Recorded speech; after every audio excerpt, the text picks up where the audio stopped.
Então, vamos fazer um resumo de tudo que nós falamos até a última aula presencial de vocês.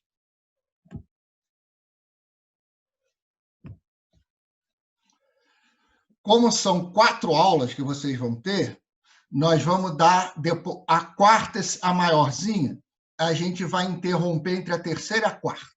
Vou dar um intervalozinho ali de 5, 10 minutinhos para vocês tomarem café, ir no banheiro. Na volta, eu vou pegar a chamada de vocês, que vocês sabem que agora é presencial. Eu tenho uma lista de presença, eu vou falando com vocês e vocês vão escrevendo presente no bate-papo que tem aí, ok? Então, vamos lá, 10 horas em ponto. Vamos começar, então, nossa revisão de todo o conteúdo que foi falado até entrarmos na quarentena, até as aulas serem interrompidas. Temos 4 tempos. Qual é a intenção hoje? Nós não vamos falar nada novo em relação às aulas que vocês já tiveram. Nós vamos repetir, a intenção é nortear os estudos que vocês vão ter. Tá? Então, eu quero que vocês relembrem tudo aquilo que foi ensinado no início do semestre de vocês, nas aulas presenciais exclusivamente.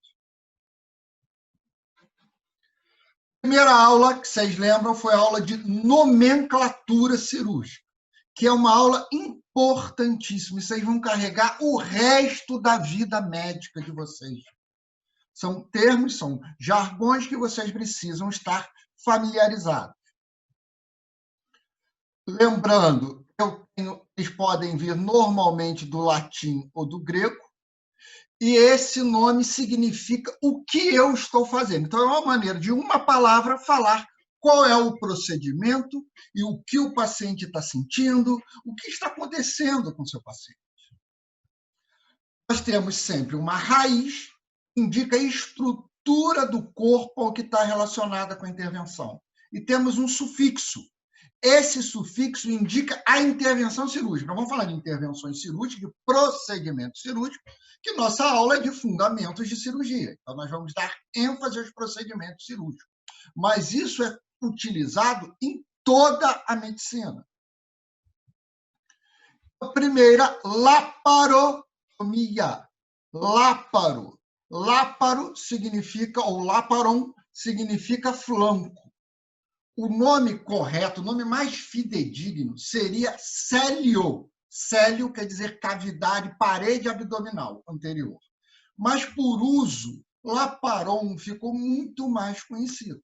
Então, tomia, corte. Então, tomia é o sufixo que indica ação. Laparotomia. Está aqui, ó, abertura da cavidade abdominal, ou corte na cavidade abdominal. Quem está achando que isso aqui não está aberto sim. Ó. A parede está toda aqui, ó.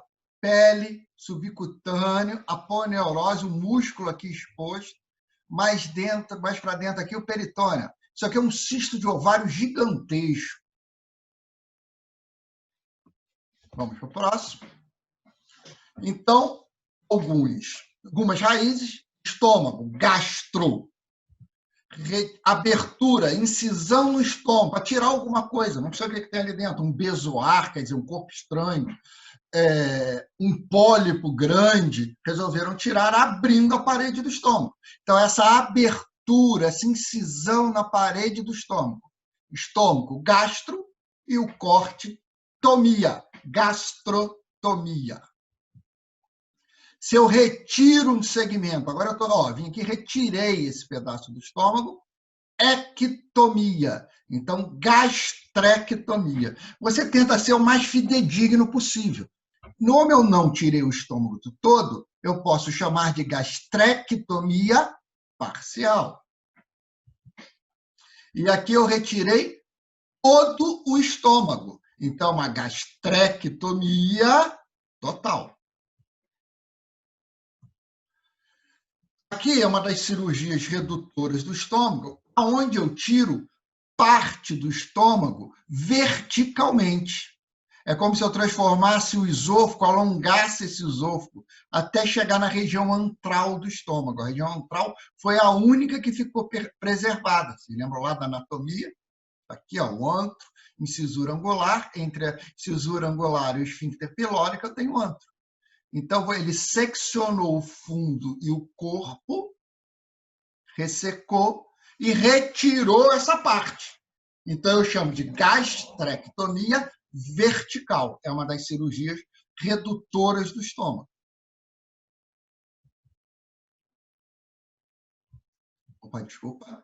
Aqui, eu estou exteriorizando o estômago para alimentar o paciente.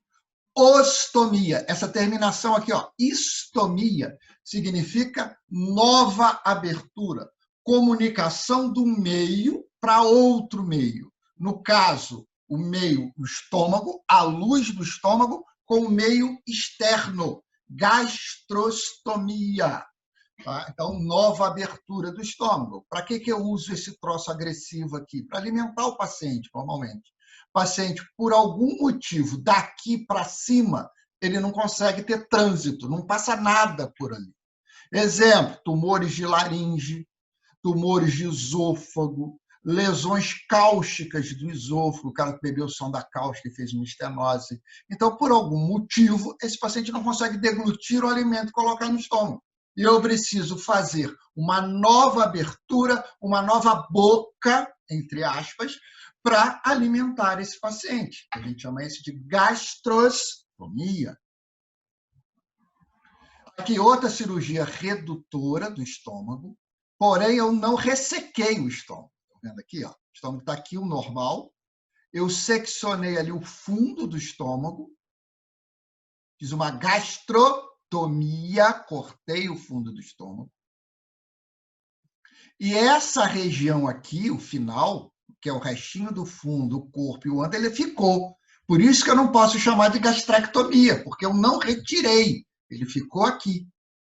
E eu faço uma nova examinastomose para o alimento conseguir chegar no colo. Então, isso é uma gastroplastia. Olha só como é que eu moldei o estômago. Olha como é que o estômago mudou. Ele está aqui ainda, mas ele mudou a anatomia dele. Então, plastia, vem de plástica. Mama, mamoplastia. Nariz, rinoplastia. E assim vai. Isso também é uma das cirurgias redutoras do estômago. Porque, na verdade, como reservatório gástrico, agora eu só tenho esse pedacinho aqui. Ó.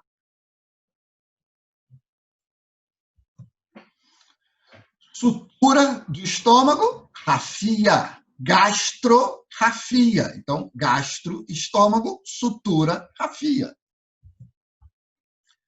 Fixação, ó, ele pegou, é o estômago, eu estou falando para vocês que é o estômago. Tá? Então, ele fixou na parede por algum motivo. Está fixando, ó, fez uma sutura aqui na parede, vai fazer outra sutura na parede, seja lá qual for o intento, mas ele fixou o estômago na parede. Gastropexia. Então, pexia, fixação. Uma endoscopia digestiva alta, tá? Escopia, esse terminação, significa observar, visualizar. Então, eu estou olhando lá dentro da luz. Se eu estou olhando dentro do estômago, gastroscopia. Se eu olho dentro do esôfago, esofagoscopia. Se eu olho duodeno, duodenostomia. A endoscopia digestiva alta, normalmente eu olho o esôfago, olho o estômago e olho o duodeno. Por isso que o outro nome da endoscopia digestiva alta é esôfago gastroduodenoscopia.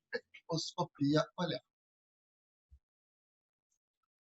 Intestino delgado, eu tenho duodeno, jejúnio e ilho. Quando eu não sei qual é a porção do intestino delgado, eu posso chamar a raiz como entero. Quando eu falo entero, é intestino delgado. Qual porção? Não sei. Eu não estou especificando a porção, se é duodeno, se é jejúnio ou se é ilho. Pode ser qualquer uma das três. Aqui, olha, abriu o duodeno, tem um corpo estranho aqui, provavelmente um cálculo da vesícula, que chegou ali por algum motivo. Esse cálculo está lá da luz do duodeno. Ó. Ele abriu o duodeno para retirar esse cálculo. Duodenotomia. Abriu. E aqui ele está colocando uma sonda dentro do duodeno. Como é que eu sei que é o duodeno? Porque está escrito aqui, ó. Se não tivesse escrito aqui, eu não tinha a menor noção que segmento é esse aqui. Mas ele está falando que é duodeno. Então, duodeno, exteriorizei com um tubo e coloquei para fora, duodenostomia. Se eu não tivesse escrito ali, eu não sei que porção do delgado é essa, enterostomia.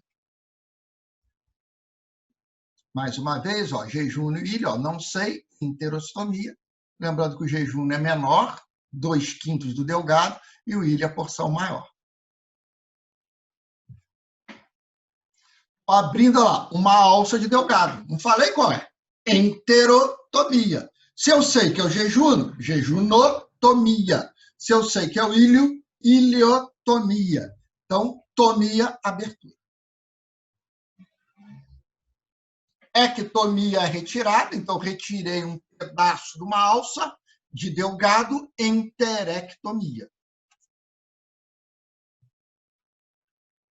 Isso aqui é um divertículo de Meckel, vocês vão aprender isso lá na gastro. Eles ressecaram esse segmento, enterectomia. Como eu sei que o divertículo de Meckel fica no ilho, eu posso chamar de iliectomia, mas é um nome feio que dói. Então, todo mundo, a gente coloca enterectomia de ilho, tá? Mas iliectomia não é errado. E depois eu fiz uma anastomose, eu suturei. Enterorrafia, é só isso aqui. Ou enteroanastomose. Essa anastomose significa a comunicação de uma luz com outra luz.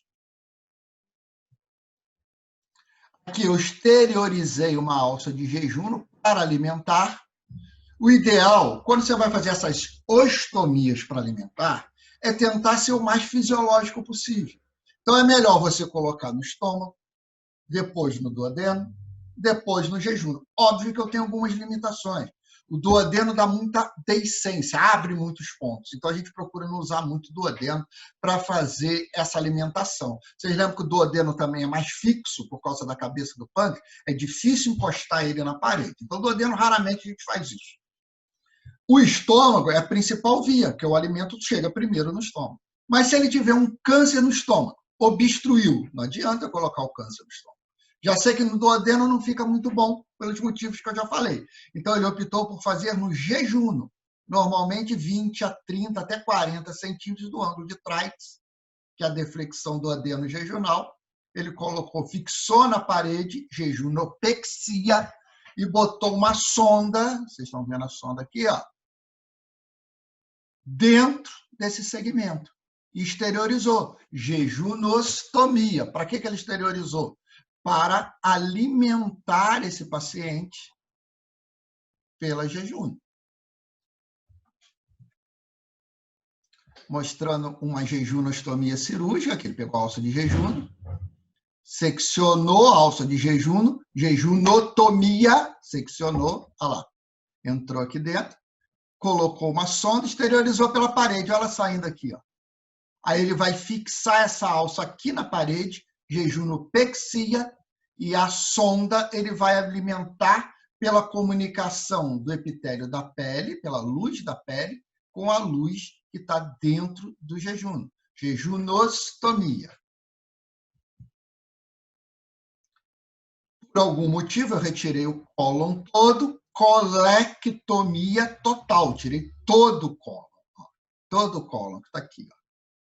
Sigmoide, descendente, transverso, ascendente e aqui o seco. Aqui tem um pedacinho do ilho também, que normalmente vem junto. Eu sei a porção do colo que eu tirei, exemplo, retirei o sigmoide, sigmoidectomia. Retirei o transverso, transversectomia. Eu posso usar também o termo se eu sei qual é a porção que eu retirei do colo. Se eu não sei, colectomia parcial. Retirada do apêndice, uma das cirurgias mais usuais, apendicectomia. Ectomia, retirada, o apêndice é a raiz. Exteriorização do cólon, colostomia. Obviamente, isso não é para alimentar, pelo amor de Deus, não escrevam isso na prova. Então, está aqui uma ostomia, Normalmente, isso é para desobstruir seu paciente. Então, vamos supor que ele tem um tumor aqui no sigmoide. Esse tumor cresceu tanto que obstruiu a luz, ou seja, entupiu o trânsito intestinal. Não consegue passar nada por ali. O paciente tem que evacuar. O ideal, óbvio, que é eu tratar o câncer curativamente, retirar essa porção do cólon toda com tumor. Às vezes isso não é possível. Então a gente faz uma cirurgia apenas para derivar o trânsito e o paciente conseguir evacuar. Então eu pego a alça intestinal, exteriorizo pela parede, ostomia. Entoma do cólon, colostomia. Ah, mas eu tenho certeza que é o sigmoide. Foi o sigmoide que eu coloquei para fora. Sigmoideostomia. Tá? Então, você pode colocar. Uma colostomia, ó, visualizando a pele exteriorizada.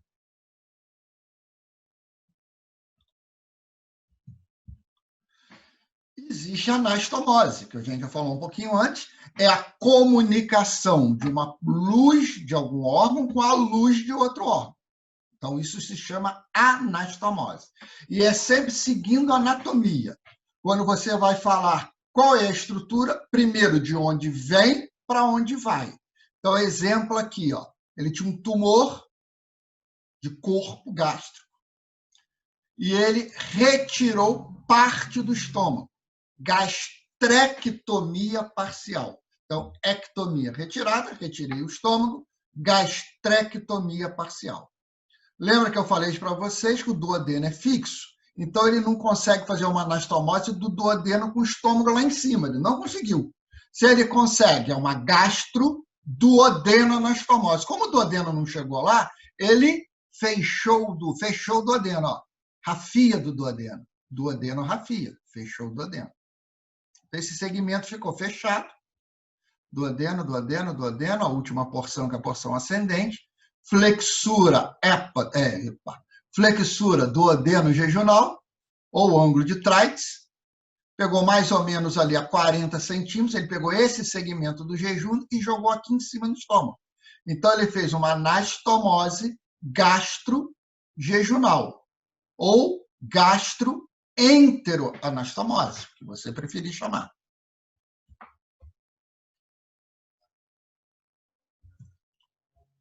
Cólon, que ele está tirando todo o cólon direito, então eu chamo de colectomia parcial direita, tirei o colo direito, e fiz uma anastomose iliocólica, o ilho com colo.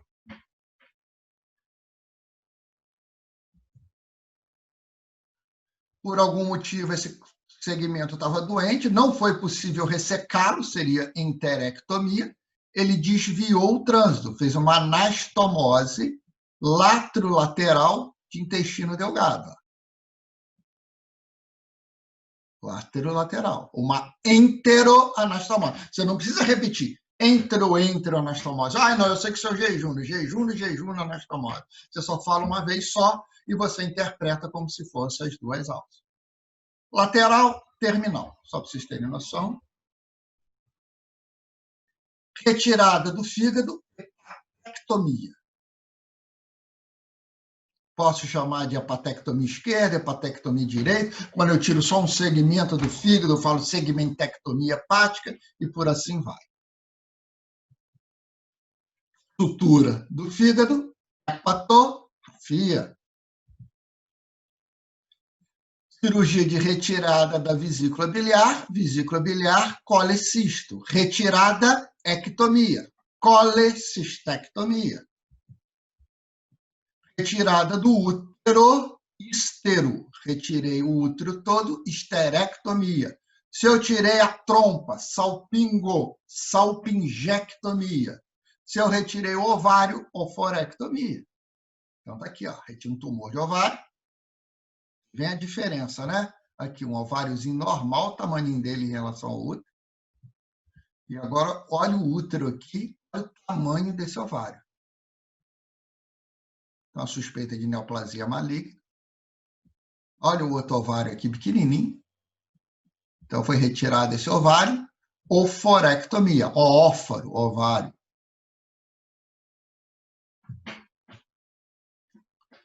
Por algum motivo, o paciente não consegue urinar. Exemplo, aqui está a próstata. Ele fez uma obstrução, porque a vozinha, a próstata dele cresceu muito e obstruiu a uretra. Vocês lembram que tem uma porção da uretra, que é a uretra prostática. Obstruiu, ele não consegue urinar. E foi feito algo para ele conseguir urinar. Senão aquele rim dele para de funcionar, que vai aumentar a pressão na bexiga, na bexiga, na bexiga. A urina que foi produzida pelo rim não chega lá na minha bexiga, porque não tem pressão que vença aquilo. Sobrecarrega, o rim vai dilatar e acaba perdendo a sua função com o tempo. Então, foi optado por uma exteriorização, uma comunicação da bexiga com o meio externo por uma sonda. Bexiga é uma cavidade cística. Cistostomia, nova abertura da bexiga.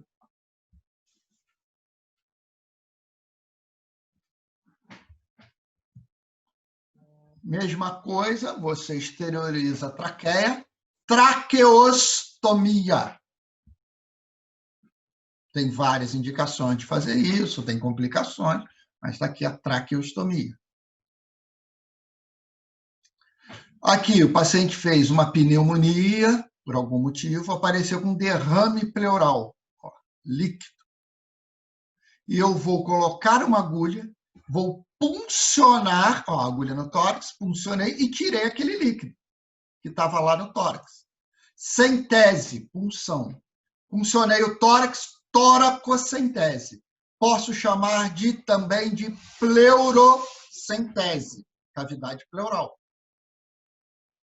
Se eu punciono no mediastino, mediastinocentese. Aí eu puncionei, foi um líquido no saco pericárdio, pericardiocentese. Puncionei uma articulação, artrocentese. Puncionei a cavidade abdominal, laparocentese ou paracentese ou celiocentese, que é um nome horroroso que ninguém usa.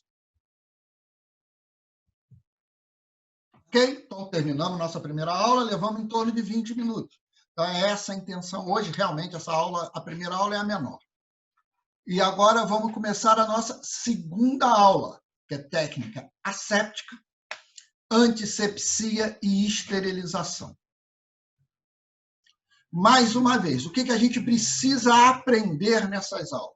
Conhecer os métodos, asepsia, antisepsia, degermação e esterilização. São vários capítulos essa aula, então conhecer o ambiente cirúrgico, que vocês vão em breve frequentar muito, aprender como é o preparo desse paciente para a cirurgia e como é o preparo da equipe cirúrgica. São as duas coisas que nós vamos aprender. Primeiros conceitos, então isso é muito importante. Asepsia são todas as medidas adotadas para manter o meio o mais longe de bactérias ou micro-organismos, vamos falar isso, a gente sempre fala bactéria, mas existem bactérias, vírus, protozoários, fungos, mas disparado, óbvio que eu estou preocupada com bactéria. Mas normalmente vocês vão ver o livro fala em micro-organismos. Então a asepsia é tudo que eu faço. Escovação, campo cirúrgico, esterilizar material cirúrgico, o ambiente cirúrgico em si, então são tudo isso cuidados de asepsia. Então, o cuidado de asepsia engloba todas as medidas adotadas para impedir a introdução dos agentes patogênicos no organismo. Antisepsia é o mais simples, é a destruição das bactérias. Ponto.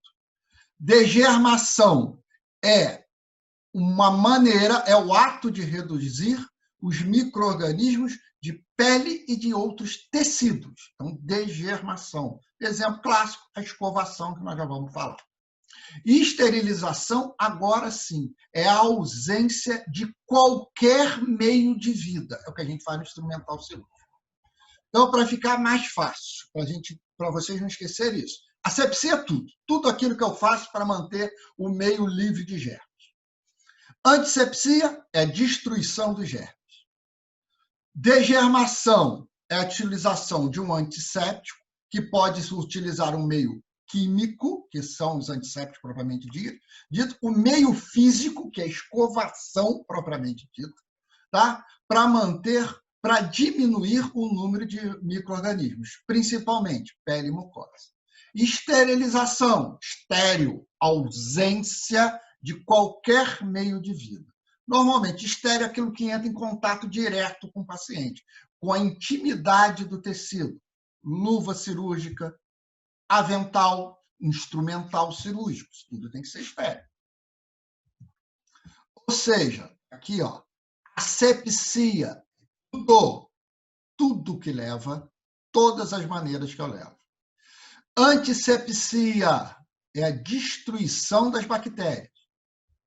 Degermação, que é a antisepsia em pele e mucosas, ou seja, ela está contida na antisepsia, que por sua vez é contida na sepsia. Por isso que vocês vão ler no livro, e às vezes dá confusão. O cara fala assim, degermação das mãos. No outro capítulo ele fala assim, antisepsia das mãos. No outro capítulo ele fala asepsia das mãos. Mas é tudo a mesma coisa. Um está contido no outro. Esterilização é a destruição completa das bactérias. Dependendo do antisséptico, eu posso matar todo tipo de bactéria também. Isso não é usual. Somente se eu fizer isso na pele mucosa, não tem jeito. Só se eu matar o paciente junto. Então, a gente não faz isso. Agora, vamos entrar na asepsia, do preparo da equipe. Cirurgião, anestesista, instrumentador, todo mundo que participou, vocês, quando estiverem no internato, todos os cuidados que a gente tem que ter. Primeiro, banho. Então, você vai tomar 2 horas antes do procedimento, 2 horas antes de você ir para o centro cirúrgico. Óbvio que não é um banho para cada cirurgia, você vai tomar banho, vai aparar a unha, o cabelo tem que estar cortado, se for mulher, cabelo preso, tirar fãs, tirar corpo estranho, brinco, orelha, essas coisas. A roupa que você usa fora do centro cirúrgico não pode ser a mesma que você vai usar no centro cirúrgico. Gorros, ou touca, máscara, propé, tudo isso é descartável. Lembrando que agora entrou em voga, a máscara não faz uma proteção total do meio interno com o meio externo. Não faz, não faz. Algumas máscaras fazem mais, outras máscaras fazem menos. Normalmente, essas máscaras que eles vendem como impermeáveis, ou seja, não passa nada, mas a abertura lateral permite que haja extravasamento. Então, a proteção máxima é em torno de 90%. É o máximo que a gente consegue com o uso da máscara. Preparo da equipe. Então, agora a gente vai fazer a degermação das nossas mãos, ou a asepsia das nossas mãos, ou antisepsia das nossas mãos. Tá? Então, o que eu faço? A gente tem uma bactéria, uma flora bacteriana, ou uma microbiota bacteriana, que é mais usada hoje, em vez de flora. Eu tenho uma flora permanente, que é minha, que vive na minha mão, que ela é de difícil remoção, eu não consigo tirar muito fácil, mas ela é menos agressiva. E eu tenho uma flora transitória, aquela que não coloniza propriamente minha mão. É aquela que eu encosto num lugar e depois encosto em outro lugar, eu levo a flora daqui para cá. Então, essa é uma flora transitória. Eu retiro ela mais fácil, mas ela também é muito mais patogênica. Ela depende muito do ambiente que você vive. Então, quando vocês forem médicos, ficarem frequentando o hospital, já a flora transitória de vocês vai ser formada basicamente pela flora das bactérias hospitalares.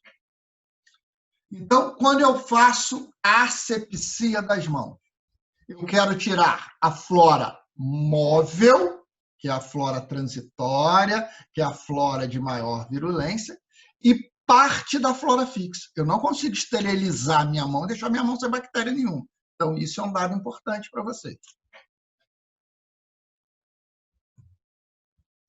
Qual é o tempo de escovação? Então, eu tenho um gráfico aqui do nosso livro, que é o GOF, mostrando que quanto maior o tempo de escovação, maior a eficácia na eliminação dos germes. Normalmente, a bactéria, para causar, aqui é o número da flora bacteriana em elevado, e aqui os minutos que a gente tem.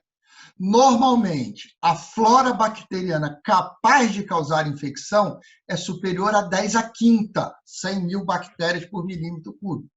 10 à quinta, 5 aqui, vai dar mais ou menos em 3 minutos. Por isso que o tempo de escovação normalmente é de 3 a 5 minutos. Quanto mais tempo a gente ficar ali, melhor é para o nosso paciente. Eu tenho uma sequência de escovação, então eu tenho, vamos dizer assim, grosseiramente, eu tenho que varrer a bactéria. Então eu começo na região subunguial, dígito, sempre nesse sentido de distal para proximal, nunca levando para cima e para baixo, e cima para baixo. Chego na região palmar, região dorsal, vou para o meu cotovelo, o antebraço, né? Até chegar na região do cotovelo, próximo eu paro por ali, tá? Sempre em espelho, unha do lado, unha do outro, dedo de um lado, dedo do outro, palma de um lado, palma do outro, dorso para um lado, dorso para o outro, antebraço de um lado e do outro, até o final. Depois nós vamos retirar esse antisséptico da mão, seguindo o mesmo raciocínio. Então, o cotovelo sempre mais baixo que a mão, o líquido vai descer do cotovelo até o antebraço. Você vai secar, lembrando que uma face é para uma mão e a outra face é para outra. Hoje não tem foto depois da aula. Depois você vai colocar a luva, lembrando que a mão nua tem que ter contato só com a parte de dentro, a luva tem contato com a parte de fora. E aqui é você paramentado. Então, a luva é estéril. Luva é estéril. Capote, que vai em contato com o paciente, também é estéril, essa parte. Lembrando que a região das costas não é estéril, e a região da cintura para baixo você também não considera estéril, porque entra em contato com a mesa cirúrgica.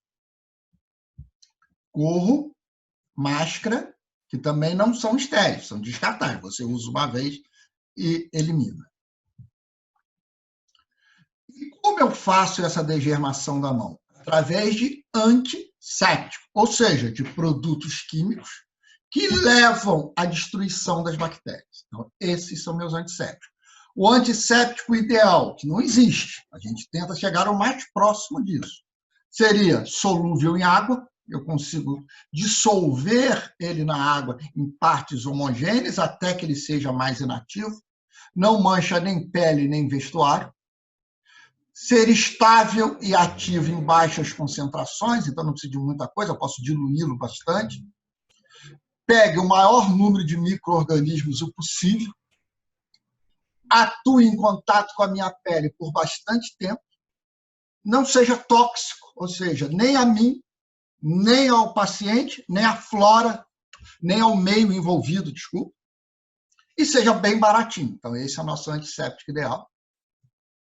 E temos vários deles. Sabão, clássico do sabão, é o sabão de coco, que vocês já ouviram falar.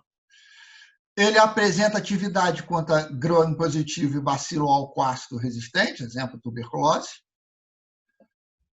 Ele já foi muito utilizado, mas ele não cobre muito bem para gram-negativo, ele é pouco tóxico, tá? E sua efetividade é um pouco menor. Álcool etílico, que a concentração ideal é em torno de 70%, alguns livros vêm até 90%, não pode ser acima desse valor. 70%, ele tem um amplo espectro de ação, tanto para bactérias, no geral, fungos, vírus e também os micobactérias, que é o bar que nós vimos ali em cima. Ele acaba destruindo a bactéria. Você lembra que a membrana da maioria das bactérias são lipoproteicos. Outro antisséptico lindo, nós temos a tintura de iodo. A tintura de iodo a gente usa junto com álcool, normalmente 3 porções de álcool para uma de iodo. Ele é bastante potente, semelhante ao álcool a 70%. Ele é um ótimo antisséptico para a pele íntegra. 2 problemas ele tem que a gente vai cair exatamente aqui. Primeiro, o iodo é tóxico. Segundo, que ele não é estável. Ele tende a ficar instável e se inativar num espaço curto de tempo, 4, 6, 8, eventualmente 12 horas. Iodoforo entra um detergente enzimático que vai quelar os restos, me ajuda a limpar a pele, torna-se mais efetiva. Então, o detergente sintético, normalmente, ele vem com um sabão associado, ou ao iodoforo ou outro, exemplo, o hexaclorofeno. O hexaclorofeno é muito semelhante ao iodoforo, sendo muito menos tóxico. Por isso que ele é muito mais utilizado. Nós vamos fazer uma comparaçãozinha no final. Existem antissépticos voláteis, que eu uso normalmente para esterilização, principalmente de materiais críticos, aqueles que vão derreter plástico.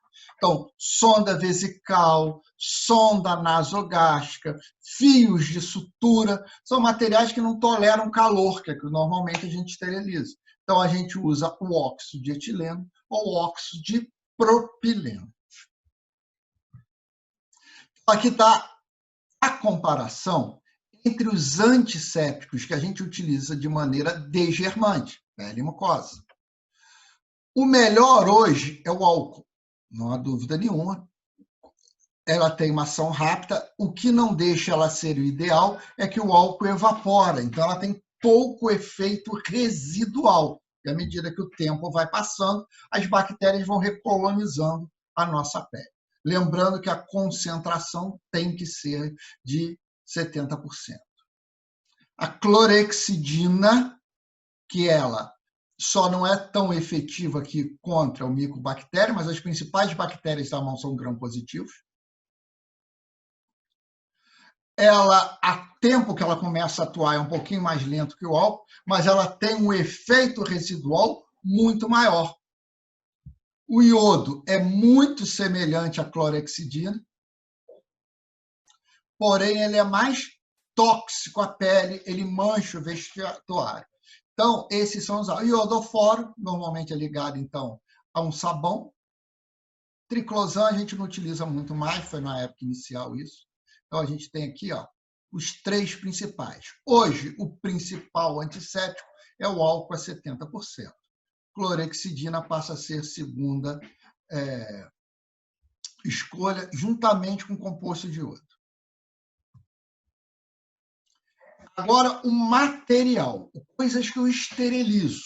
Então, ausência de bacteriais. Então, luva, que é crítico, isso derrete, normalmente ele já vem estéril da fábrica e eu uso como esterilização gás ou reações ionizantes. Então, vai falar por aqui. Tá? Mas, normalmente, o material cirúrgico também é esterilizado.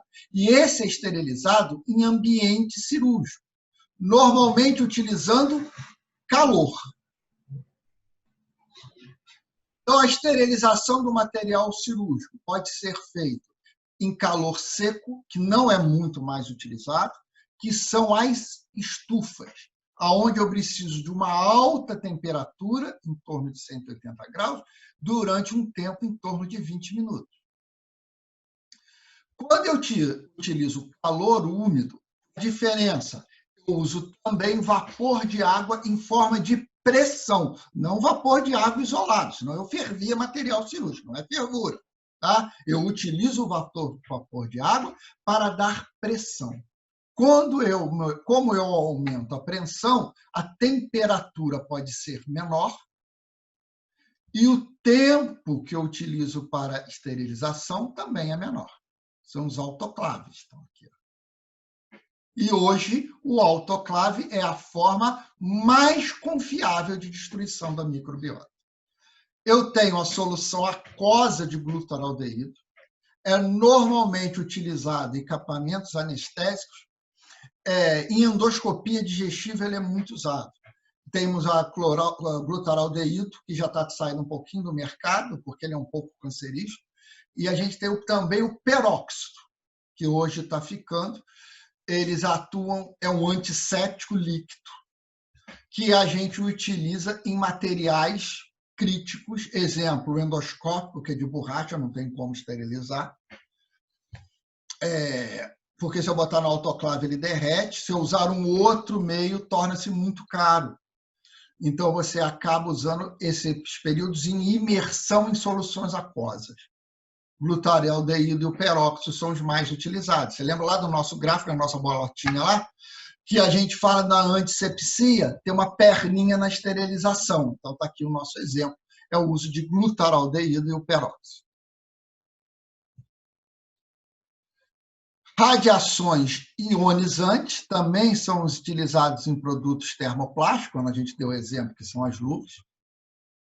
Filtração, que a gente usa membranas microporosas, na verdade é um filtro que vai reter também os micro-organismos.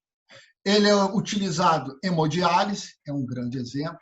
Pode ser utilizado no ar também, então usado em tubo que o paciente que vai para respirador. É utilizado em soro junto com radiação ionizante. Chegamos finalmente no nosso centro cirúrgico, onde nós temos 3 zonas. Uma zona que a gente chama de proteção, lembra?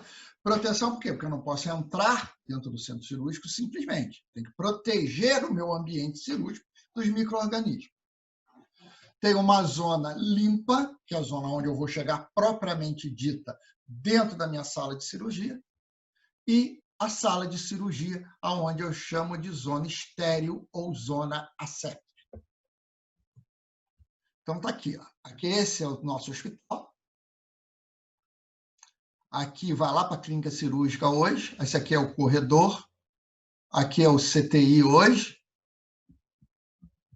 Para lá para dentro, depois da cirúrgica, é o CTI do Covid. E aqui, ó, vocês estão vendo aqui, ó, o vestuário. Então, você vem da rua, com sua roupa usual, vai entrar nesse vestiário, tem um masculino e tem um feminino, vai colocar sua roupa aqui e vai pegar uma roupa do centro cirúrgico, um pijama do centro cirúrgico.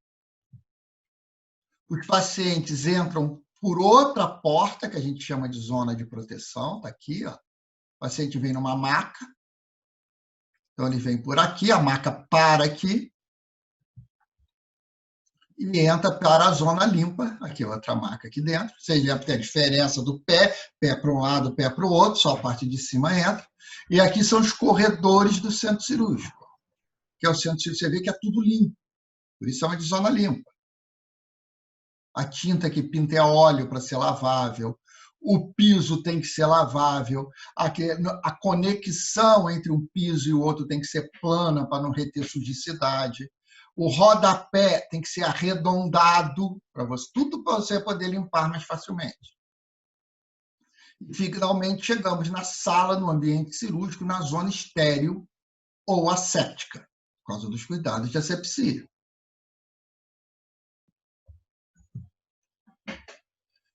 E, finalmente, chegamos agora no preparo do paciente. Vamos preparar. Primeiro, o paciente vai fazer um banho degermante. Não no momento da cirurgia, na hora da cirurgia.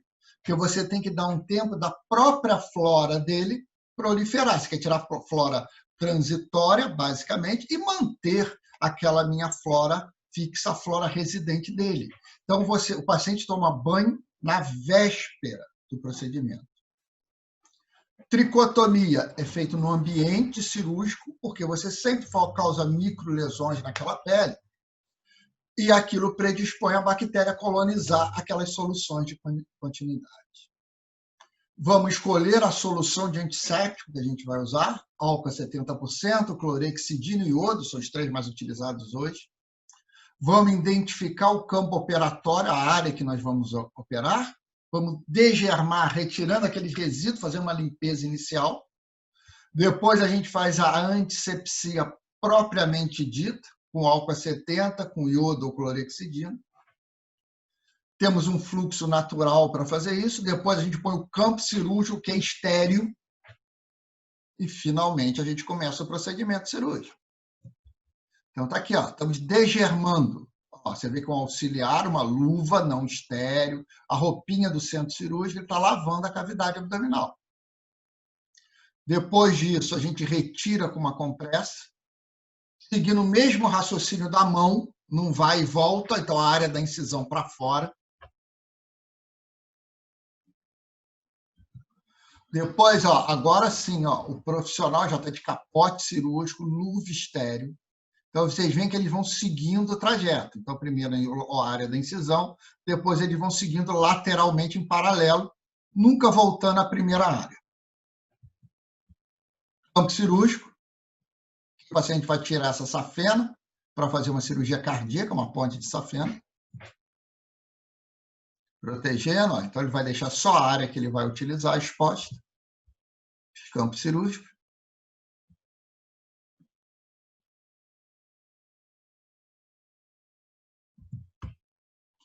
E aqui mostrando o final da cirurgia, um dreno. E aqui a sutura. Restringido o meu campo operatório. O mesmo procedimento para a cirurgia videolaparoscópica, nós já vamos ter essa aula de cirurgia minimamente invasiva, está aqui, ó, em acessos da cavidade, como na cirurgia convencional laparotômica. Os mesmos cuidados que eu tenho com um, eu tenho com o outro. Ok? Então, chegamos no final da nossa segunda aula. Veja bem, estamos falando dos tópicos principais. Nós estamos recordando e norteando o estudo de vocês. Tá? Então, essa aula serve para a gente relembrar tudo aquilo que vocês já aprenderam antes da parada para a quarentena, que nós não repetimos até então. Agora a gente vai começar a repetir tudo de novo para vocês. Vamos falar sobre segurança do paciente. É um tema meio estranho, você já quer dizer que a cirurgia não é segura? Olha que tópico. Sim, a cirurgia pode não ser segura. A gente tem que partir desse pressuposto que nós somos humanos e somos passíveis de erro. E alguns erros podem ser grosseiros e inimagináveis. Então, nós temos que pensar nisso tudo. Então, nós vamos chamar nossos erros com algumas definições. O primeiro são eventos adversos. O que são eventos adversos num procedimento cirúrgico? São lesões causadas pelo gerenciamento médico e não pelas condições subjacentes do paciente, não pela doença. Então, são iatrogenias, alguma coisa que eu fiz ali que não evoluiu bem, que pode ser evitável ou inevitável. Então, eu fiz uma gastrectomia total, lógico que eu vou ter um evento adverso na retirada desse estômago. Ele vai diminuir a formação do quimo, vai ter alteração do quilo, ele pode ter diarreia crônica, cólica, mas isso é inevitável, faz parte do procedimento. Mas eu tenho algumas coisas que são evitáveis. Então, eu fiz lá antisepsia e passei iodo, mas ninguém perguntou para ele se ele era alérgico a iodo. Aí ele começou a fazer um monte de reação a iodo, inclusive edema de glote. Olha que complicado. E porque ninguém perguntou. Então, isso é um detalhe. Isso é um erro bobo, mas isso pode acontecer. Negligência é o tratamento fora dos cuidados normais que a gente tem em circulações similares. Então, isso a gente considera negligência. Quase erro. Quase erro é um erro, mas ele não resultou em dano ao paciente. Tá? Então, são falhas mais simples. O quase erro. A peça foi para a patologia e não foi identificado qual era o paciente. Mas o patologista, na hora que olhou, falou: cadê a identificação? De quem que é esse paciente? Voltou ao centro cirúrgico, o centro cirúrgico foi lá e rotulou. Foi esse paciente aqui, rotulou e desceu. Quer dizer, poderia ser um erro grosseiro, mas não aconteceu isso. Eventos sentinelas. Isso é grave. São ocorrências inesperadas envolvendo morte, grave lesão física ou psicológica. Então, essa lesão envolveu a perda de um membro ou função. Sem querer, usei o eletrocautério demais, acabei cauterizando a artéria femoral, vamos dizer assim. Isso foi bem grosseiro que nós falamos, mas ele acabou necrosando aquela perna toda. reação transfusional, eu fiz o sangue no paciente e não foi bem feita aquela prova cruzada para saber se o sangue era compatível com o paciente. Operar o paciente no local errado, a hérnia era direita, acabei operando do lado esquerdo. Então, isso é erro de medicação, a medicação era feita para o paciente do lado. Então, isso tudo a gente tem que resolver, isso tudo não pode acontecer. Então, os eventos sentinelas já é o erro propriamente dito, que leva a alterações e tem consequências graves ao nosso paciente. Então, a maioria agora dos centros cirúrgicos, dos ambientes cirúrgicos, e mesmo de todos os hospitais, vem com algumas especificações que tem a chancela do SUS, do Ministério da Saúde e da própria Anvisa. Então, primeiro, identificar corretamente o paciente. Você tem que lembrar que, às vezes, o paciente sobe para o centro cirúrgico, ele já sobe sedado. E se você não tiver a consciência qual é esse paciente, isso pode passar desapercebido. Então, hoje, a maioria dos pacientes, no nosso hospital, é um exemplo disso, ele tem uma pulseira. Nessa pulseira está escrito o nome dele e o número do prontuário. Melhorar a comunicação entre os profissionais de saúde. Todo mundo sabe quem vai subir para o centro cirúrgico, quem que vai operar e qual é a cirurgia que vai operar, e nós vamos checar isso no momento. Segurar o local, higienização das mãos de maneira eficaz e reduzir outras complicações, como queda do paciente, lesões ulcerosas, aquela lesão de descarga de decúbito, o paciente fica muito tempo deitado. Isso, inclusive, é critério de qualidade. Isso é um gráfico mostrando quais são as principais causas do erro, do quase erro médico, ou dos efeitos sentinelas. Principal causa, olha que interessante, comunicação, orientação. Então, as duas principais causas são por causa que você conversou pouco com quem trabalha com você. Olha que detalhe. Então, hoje, foi definido, na maioria dos serviços, as reuniões pré-operatórias, para identificar e evitar os potenciais problemas que ocorrem, os quase erros e os efeitos sentinelas, que são os danos verdadeiros. Então, uma coisa que é importante, nome e função de cada membro da equipe. O que o cirurgião vai fazer, o que o primeiro auxiliar faz, o que o segundo auxiliar faz, o que o pessoal da limpeza vai fazer, qual é a função do anestesista, isso tudo tem que estar. Confirmar o nome e o procedimento de cada paciente. Qual é a cirurgia proposta para eu fazer, quais são os momentos mais delicados da minha cirurgia. Quais complicações esse paciente pode fazer pré e pós-operatório?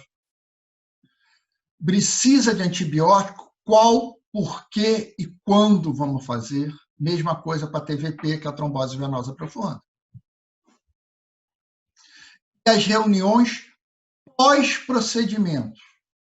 Tudo que nós fizemos foi o correto? Nós erramos. Erramos no quê? Então, isso é um dado importante. Tudo que nós vamos fazer tem que estar registrado no prontuário do paciente. E aqui a gente vai ver, nesse projeto, algumas discussões do que são evitáveis. Uma delas, infecção no sítio cirúrgico. Lógico que não existe cirurgia estéril. A infecção faz parte do nosso procedimento cirúrgico. Mas a gente tem taxas aceitáveis. Então, numa cirurgia limpa, que só tem a bactéria envolvida da pele, num paciente estável, num paciente sem comorbidade, essa taxa tem que ser muito baixa, de 1 a 3%. Eu tenho 15% de infecção. Alguma coisa está errada. E a gente tem que tentar evitar isso. Então, lá, infecção. Era indicado antibiótico profilático? Fez a antibiótico profilaxia? Essa antiprofilaxia é voltada só ao momento cirúrgico? Eu preciso estender. O paciente é diabético, nós fizemos o controle rigoroso dessa glicemia do paciente. Durante o procedimento cirúrgico, esse paciente ficou hipotérmico, o paciente com hipotermia prolongada aumenta a taxa de infecção. Então, esses são cuidados que a gente precisa ter para evitar as prováveis infecções. Tromboembolismo venoso, esse paciente tem risco de fazer trombose no membro inferior. O que eu vou fazer para evitar isso? Só deambulação é suficiente? Eu preciso fazer algum antitrombótico profilático para esse paciente? Quanto tempo? Eventos cardíacos. Esse paciente tem doença cardíaca prévia. Esse paciente precisa usar beta-bloqueador. Tudo isso são pensamentos que nós temos que ter. Então, hoje, na maioria dos centros cirúrgicos, quando vocês estiverem no nosso, vocês vão ver, nós temos exatamente isso aqui, um quadro.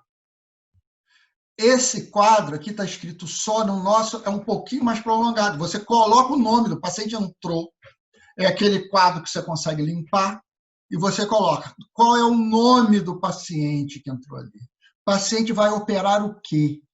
Esse paciente precisa de sangue, vai usar antibiótico profilático, vai precisar de CTI, o CTI já foi checado. Ele vai precisar de sangue, o sangue foi checado, o sangue já está no centro cirúrgico, porque o sangue sobe congelado na maioria das vezes ou muito frio, ele precisa entrar à temperatura ambiente. O ideal é ele entrando à temperatura ambiente aos poucos, senão faz muita hemólise. Se você esquece, manda ele subir rápido, ele vem congelado, você acaba tendo que forçar esse sangue a voltar à temperatura ambiente. Então, você induz hemólise, você não faz todo, ele não aproveita todo o sangue que seria necessário para ele. Então, os cuidados que ele tem. O que ele vai operar? É hérnia direita ou hérnia esquerda? Vai amputar a perna direita ou perna esquerda? Então, você precisa ter todo o cuidado do paciente. Então, isso é um checklist da cirurgia segura. Isso veio da Organização Mundial da Saúde, isso não é nacional, isso não é do nosso hospital. Isso é para ser feito no mundo todo. E, óbvio, lá, existem eventos inadmissíveis, que não tem esse I aqui não, que também é inadmissível. Quais são os eventos inadmissíveis? Médico esquecer metal na cavidade da paciente. Então, no final da cirurgia, você tem que checar. Você tirou isso tudo do paciente? Ficou compressa? Conta quantas compressas você utilizou, quantos fios cirúrgicos foram utilizados. O médico fez vasectomia num paciente jovem que ia operar fimose. Quer dizer, ele tinha uma cirurgia do pênis para ter relação e engravidar a esposa. Alguém confundiu e acabou fazendo a vasectomia no paciente, que é uma cirurgia de esterilização. Operou cérebro errado. Normalmente isso aparece lá no jornal. Né? Por isso que operou joelho errado. Olha só, acabou de falar. Ok? Tudo bem? Vamos voltar aos nossos tempos fundamentais. O que a gente precisa? Identificar os principais tempos cirúrgicos, conhecer suas peculiaridades, identificar os instrumentais utilizados, e agora, onde vocês tiveram mais dúvida, me perguntaram vários alunos. O material para realizar a sutura, o tipo de ponto indicado e quando que a gente tira os pontos. Então, esse pedaço a gente vai fazendo bem devagarzinho, mais para o finalzinho da aula. Os tempos fundamentais da cirurgia são basicamente 3: diérese, hemostasia e síntese. Quer dizer, eu abrir, eu cessar o sangramento e eu fechar a cavidade. Alguns livros vêm 4: diérese, hemostasia, exérese, que seria a cirurgia propriamente dita, e síntese. Como algumas cirurgias não têm exérese, que seria a retirada, ficou diérese, hemostasia e síntese. No nosso livro do Goff, que é a nossa referência, está como diérese, hemostasia e síntese, mas exérese também faz parte. Diérese, dividir, abrir, é a tomia, né, que nós já falamos. Lógico que não existe só o corte, existem outros. Então, a diérese pode ser por secção, eu cortar, divulsão, eu afastar, punção, furar, dilatação, eu tenho algo prévio apertado, vou abrir, e serração, que o nome é autoexplicativo.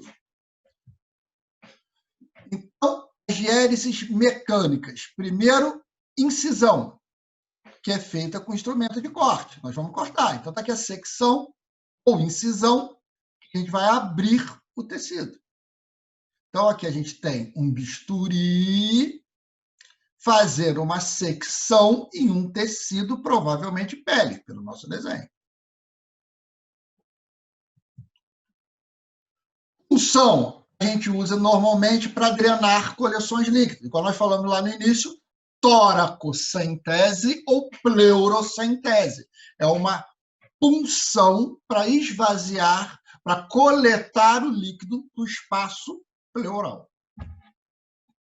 Secção, quando a gente divide e corta os tecidos, que a gente já mostrou ali. Divulsão é o afastamento do tecido por planos anatômicos. Vamos mostrar isso tudo. Ó, divulsão. Ele entrou no meio de uma musculatura, está divulsionando, ou seja, afastando as fibras musculares para entrar dentro da intimidade do tecido. Punção, está aqui uma agulha, isso é cirurgia videolaparoscópica, a gente vai ter essa aula. Essa agulha chama agulha de Veres, está aqui como escreve, V-R-R-S-S, ele puncionando.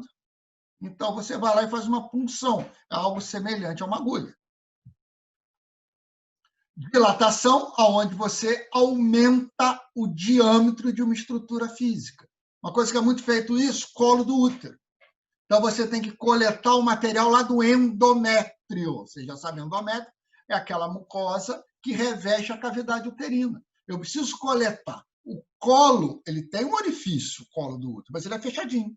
Então, eu passo ali estruturas, que a gente chama de vela, que vai dilatando isso. E serração, eu utilizo uma serra, normalmente cirurgia óssea. Então, está aqui, ó, materiais de secção, lâminas de bisturi, serração, que é uma serra, tesouras de maio e mete-sembal. Goifas, ruginas, costótomos, que abre a costela. Tá? Então, tudo que eu uso para seccionar, para abrir, para divulsionar.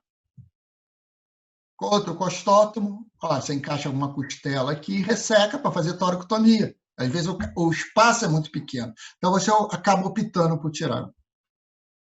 Goifa. Isso aqui tem uma boquinha aqui, ó, que você usa e vai apertando assim, vai retirando fragmento. Também é usado para osso. Instrumentais auxiliares. Isso é um ponto importante. O que a gente diz com instrumental auxiliar? O instrumental auxiliar ele pode ser usado em qualquer uma das cirurgias fundamentais.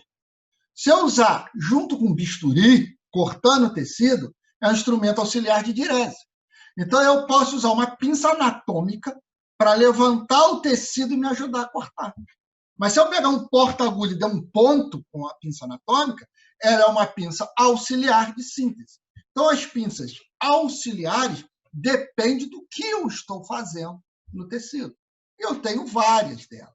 Pode ser as pinças de dissecção, pinças de tração, como a hélice, a ALIS, afastadores. Esse aqui é um afastador clássico, que vocês já viram lá na nossa aula, é o afastador de Balfour. Ele é autoestático, você vê que ele tem duas pás. Então, eu abro a cavidade abdominal, laparotomia, afastei a cavidade abdominal. Se eu soltar, ela fecha. Então, eu uso um afastador que tem duas pás laterais que afastam aquilo.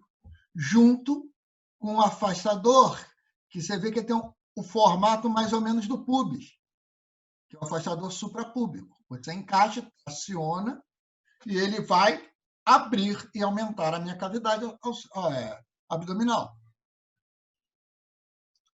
O cáter de punção, aqui passa uma agulha, você faz uma punção na cavidade.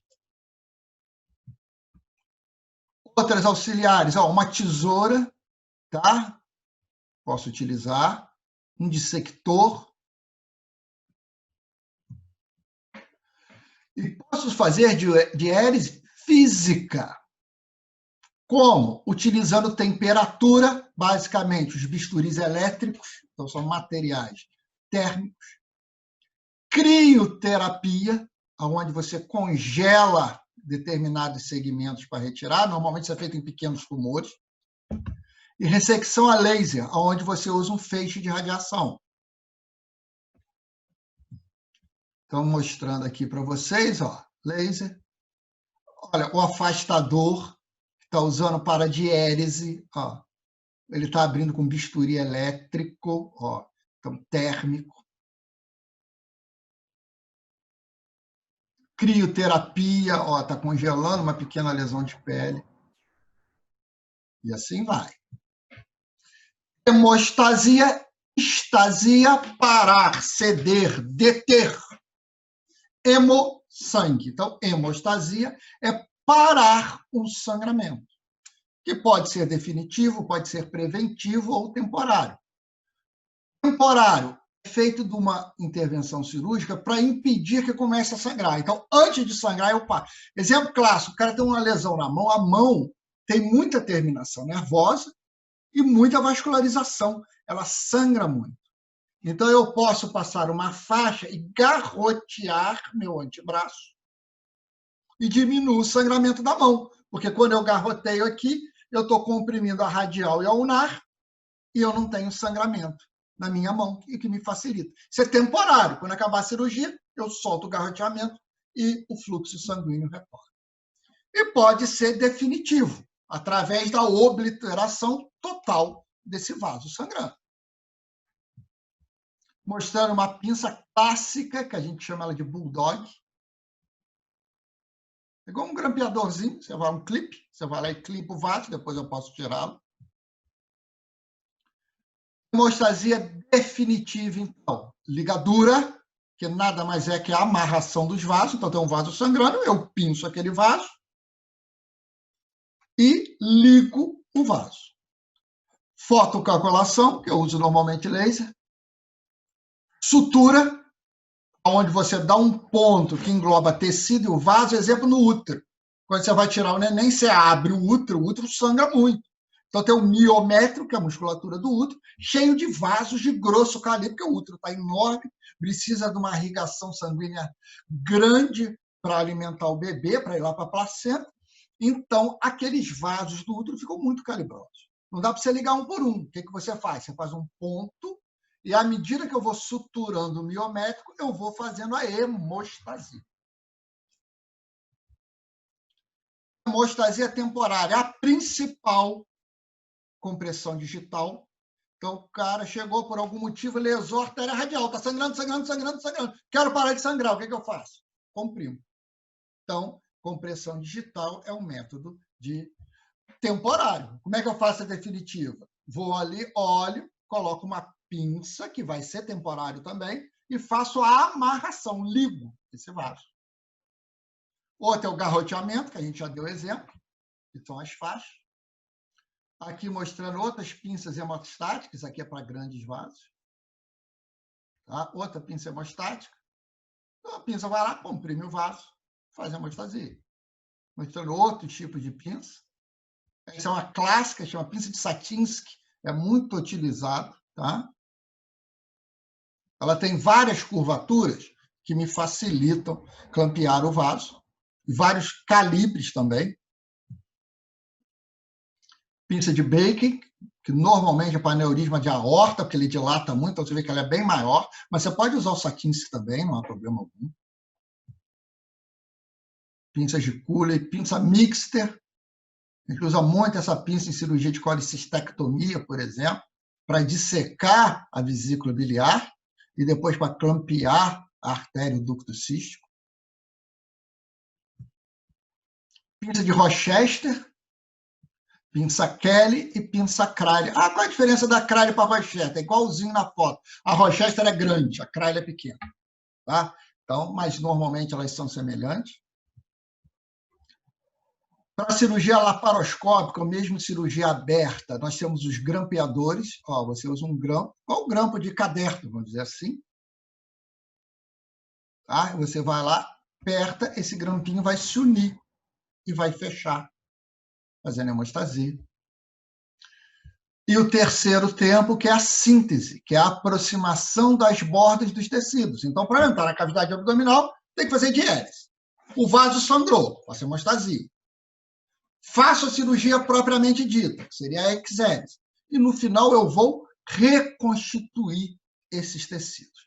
Quando eu reconstituo esses tecidos, a minha intenção, aqui, ó, letra B, facilitar as fases iniciais do processo de cicatrização. Nunca se esqueçam disso. Não é o ponto que faz aquilo colar. O que faz o tecido cicatrizar é a própria cicatrização do paciente. O fio serve para quê? Para manter a contiguidade dos tecidos, para eu aproximar os tecidos e, agora sim, facilitar as fases iniciais, através da restauração da continuidade do tecido. Nós podemos ter 2 tipos de agulha. Disparada mais usada são as curvas, onde se obedece a curvatura, e as agulhas retas. Elas podem ser cilíndricas, quer dizer, redondinhas, que é para tecido mais delicado. Ou elas podem ter uma borda biselada, normalmente triangular, e ela é cortante, é para tecido mais rígido. E eu tenho os fios que podem ser absorvíveis e os fios podem ser inabsorvíveis, que eles vão ficar lá no paciente por resto da vida dele. Na verdade, quando a gente fala fio absorvível e inabsorvível, é de acordo com o hospedeiro, com quem que está o fio lá. Porque se eu vivesse 10 mil anos, provavelmente todos os fios seriam absorvíveis, inclusive o aço. Mas o que acontece? O aço é absorvido tão lentamente que vai levar 500 anos para ele ser absorvido, e a gente morre antes. Por isso, essa característica de fio absorvível e fio inabsorvível. Princípio básico. O material tem que resistir à tração e à tensão. Então, veja bem, alguma dúvida que você tiver. Quando que fio absorvível é para tecido profundo, fio inabsorvível eu vou tirar, é para superficial? Primeiro, o nosso livro está escrito isso. O Schwartz tem uma parte que ele fala: tecido profundo usa fio absorvível. Como assim tecido profundo? Se eu estiver operando dentro da barriga, para mim isso é profundo. Eu posso usar fio inabsorvível em determinados tecidos. Então, o que a gente tem que começar a guardar para a gente começar a entender a utilização de cada ponto, de cada material e cada fio. O fio, então, ele não serve para cicatrizar o tecido. Quem cicatriza é o próprio paciente. Aquele fio serve para aproximar a borda das feridas, para o sangue chegar ali, junto com meus fatores de coagulação, e formarem o verdadeiro fechamento da ferida, que é a cicatriz. O ponto não é bom. Então, guardem, ponto não é bom. Ponto é um corpo estranho. Se ele é um corpo estranho, o ideal é que ele saia dali em algum momento. Ou, se ele for ficar ali, que ele seja inerte, não faça muita reação tecidual. Então, o ideal é eu colocar um fio que aproxima as bordas da ferida, que ele mantenha um certo grau de tensão. O que é isso? Não deixa a ferida abrir, enquanto o processo cicatricial é instalado e é feito. Quando aquele processo cicatricial realmente vedar e tiver uma força têncil próxima, o ideal é que esse fio desapareça e fique apenas a cicatriz sem o corpo estranho. Então, isso é um dado importante para vocês. Está aqui, ó. Aqui está o fio e a força têncil. E aqui está o meu tecido. Quando eu cortei, a força têncil do tecido é praticamente nula, mas a força do fio tem que ser muito grande. Então, à medida que o processo cicatricial vai se desenvolvendo E eu tenho que a formação do colágeno verdadeiro, quando eu tiver colágeno verdadeiro, o fio, olha onde tem que estar a força têncil. E, de preferência, desaparecer. Então, a força do tecido tem que substituir a força têncil do fio. Então, por aí a gente começa a raciocinar que fio que nós vamos usar. Quando eu faço a síntese, tenho diversos materiais que eu vou utilizar. Classicamente, as agulhas. Preciso de agulha para entrar na atividade do tecido. Eu tenho agulha reta e agulha curva. Agulha reta, basicamente, eu uso na pele. Eu posso usar em outras estruturas? Posso. Inclusive, tem agulhas reto que a ponta é curva. Mas, normalmente, a agulha reta é para pele. E ela é um sentido contrário. Lembra que na agulha curva, a gente fala que tem que seguir o desenho da curva. Você entra distal e traz para proximal. Esse movimento. A agulha reta, eu empurro. Tá? Empurro, transfixo, pego do outro lado e puxo. Empurro, transfixo, pego do outro lado e puxo. Então, essa é a gênese. Normalmente, as agulhas retas, como eu uso na pele, agora vem qual é a agulha? Cortante ou cilíndrica? Cortante corta. Se corta, eu não posso usar em tecido delicado, senão eu vou cortar. Se eu começar a usar uma agulha cortante no fígado, que é um tecido muito delicado, eu vou cortar o fígado todo. Na hora que o ponto passar, eu corto o fígado e aquele ponto acaba. Então, eu tenho que passar uma agulha mais delicada, que são as agulhas cilíndricas. Se eu for suturar pele, que é duro, e pegar uma agulha cilíndrica, eu tenho que fazer muita força para passar pela pele, e eu posso fraturar, quebrar a minha agulha. Então, em tecidos mais duros, eu procuro usar agulhas cortantes. Em tecidos delicados, agulhas cilíndricas. Então pele é agulha cortante, fígado é agulha cilíndrica. Às vezes você pega um paciente que já operou fígado muitas vezes, ou ele tem cirrose, ou tem uma patologia que o fígado dele fez fibrose, e está muito duro. Então, às vezes, eu preciso de uma agulha cilíndrica, uma agulha cortante para passar mesmo no fígado. Então, os tecidos mais endurecidos, eu uso agulha cortante. Tecidos mais delicados, eu uso agulha cilíndrica. Fica melhor você guardar isso. Tecidos mais firmes, mais endurecidos, você vai avaliando sempre caso a caso. Igual vamos falar do fio depois. Está aqui, ó, agulhas. E aqui está a bordinha da agulha, ó, agulha cilíndrica, ela é toda redondinha. E a agulha cortante, tá vendo? Normalmente o pacote vem isso aí, ele vem ou com uma bolinha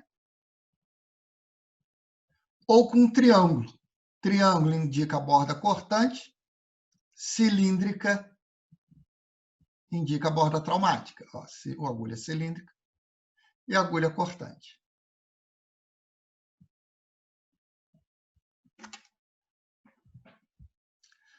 Só para mostrar para vocês que a gente chama meia curva. Olha só, ele tem é uma agulha reta com uma curvatura no final. Mas normalmente a agulha reta é essa aqui, ó, total, que a gente mais usa.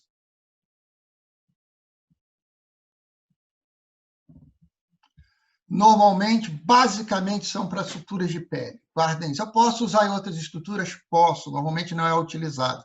E ela é o contrário, então, da agulha curva. Eu empurro a agulha em vez de puxar. As agulhas circulares podem ter vários graus. Normalmente, elas são de 180 graus. O mais comum. 180, 136. Essa aqui, 225 e 30 graus, é muito pouco utilizada. Tá? Normalmente, você usa essa de 180 graus.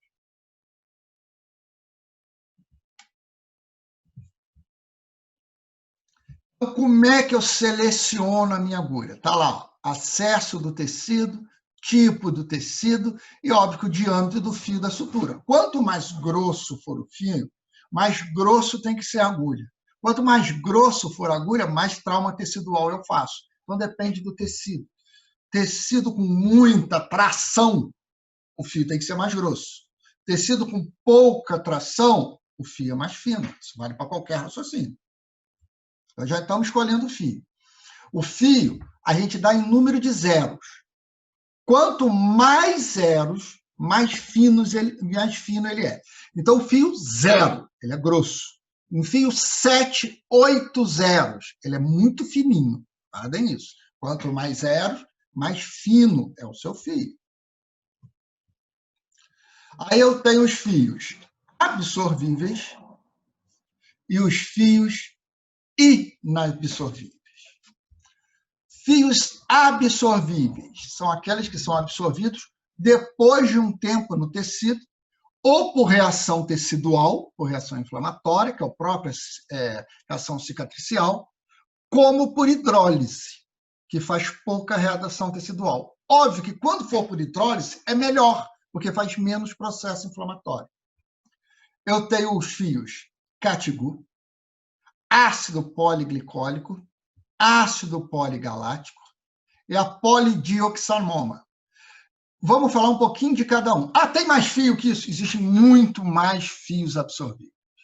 Mas não é a intenção nossa dar todos os fios. Então, vamos falar dos 4 mais utilizados, e que é o que tem no livro-texto. O Catigu tem uma característica. Ele é absorvido por processo inflamatório, tipo corpo estranho. Eu tenho o Catigu simples, que já foi feito de gato lá nos primórdios, por isso que ele tinha esse nome, de cat. Hoje ele é feito de ovelhas e bovinos. O Catigu simples é o próprio fio, que ele é realmente feito da mucosa intestinal, normalmente, tá? Ou da serose, e ele é absorvível, sim. O Catigu cromado, ele é banhado em biocromato. Então, ele tem uma película fina de cromo. Para que serve isso? Para diminuir o processo inflamatório e diminuir o tempo de absorção. Então, o Catigu simples é em torno de uma semana, 7, 10 dias. O Catigu cromado, em torno de 3 semanas. Guardem assim que fica mais fácil. Então, 7 dias e 3 semanas. O Catigu cromado faz menos reação tecidual que o Catigu simples, porque aquela bainha de cromo diminui o contato do corpo estranho, que é o fio propriamente dito, com a pele. Então, ele forma uma barreirazinha ali, diminui o processo inflamatório, portanto, diminui o processo absortivo. Outros fios absorvíveis é o ácido poliglicólico, que é o Dexon. Tá? Então, Dexon é o nome normalmente comercial dele. Ele é absorvido por hidrólise. É uma absorção tardia de 60 a 90 dias. Porém, metade da força têncil dele se perde em torno de 3 semanas. Um dado importante também. Tá? Mas ele mantém todo. Ele tem uma grande vantagem. Ele é absorvido por hidrólise, com menos processo inflamatório. O ácido poligalático também é um fio sintético. É o Vicril, o nome comercial dele. Ele fica um pouco menos tempo que o Dexon, em torno de 60 dias. E ele é uma cor azuladinha, você não pode usar na pele, não esqueçam disso. Já vi gente querendo usar pele para ponto intradermo, que fica por dentro, ou fazendo no Catigu, mas ele acaba tatuando a pele. Então tem que tomar cuidado, que a coloração dele acaba impregnando o tecido e fica uma tatuagem no tecido. O outro fio é o PDS, que é absorvível mais tardio de todos, de 90 a 180 dias.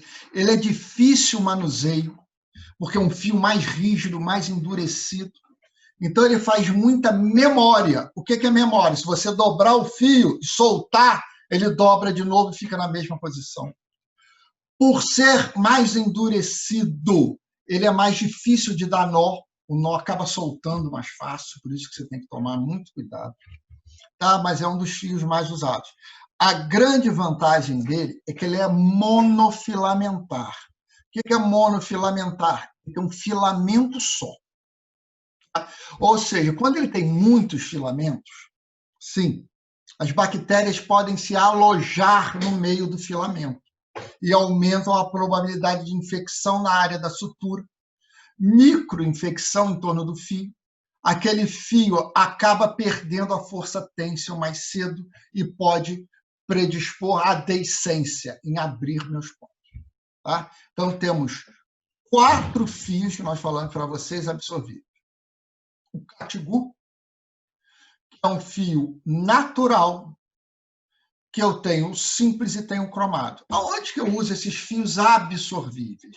Normalmente em tecidos mais delicados, que vão retornar sua força têncil num espaço mais curto de tempo e não precisam de grandes tensões.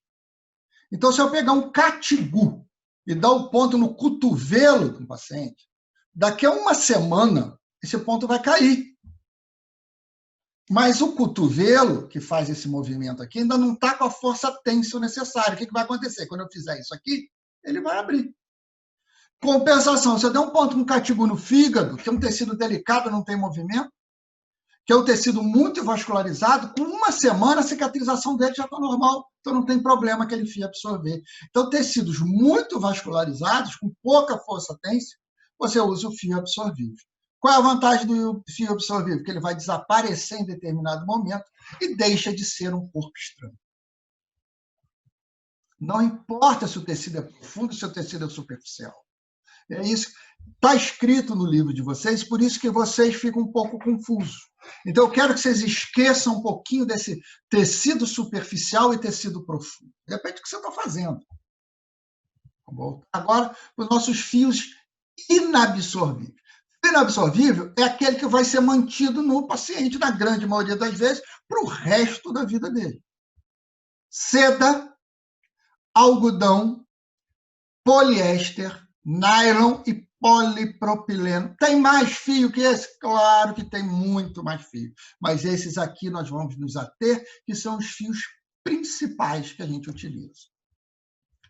Seda é um fio natural, ele é produzido pelo bicho da seda, e olha ali embaixo, ele é degradado lentamente ao longo dos anos, mas ele vai ficando lá. Normalmente, você usa em tecidos mais sensíveis, que você utiliza para ele ficar lá durante mais tempo. Então, alça intestinal, eu posso usar seda. Aponeurose, eu posso usar seda, porque são tecidos que têm maior movimentação, maior tensão e podem abrir mais facilmente. Algodão, o mesmo raciocínio da seda, eles são muito parecidos, inclusive, olha lá, os dois são multifilamentares, podendo perpetuar processo infeccioso. Então, onde tem infecção, não é bom usar fio multifilamentar. É melhor usar o fio monofilamentar. Poliéster, faz pouca reação tecidual, também é multifilamentar. O nylon, que é uma poliamida, grande vantagem do nylon, que ele é monofilamentar. Também existe nylon multi, você tem que tomar cuidado. Grande vantagem, pouquíssima reação tecidual. É o fio utilizado na pele, principalmente. Se ele faz pouca reação tecidual, ele não faz muita cicatriz, por causa do processo inflamatório inicial do processo de cicatrização. Isso é um dado importante. O calibre é semelhante àquele que nós falamos. Quanto menos zero, mais calibroso é.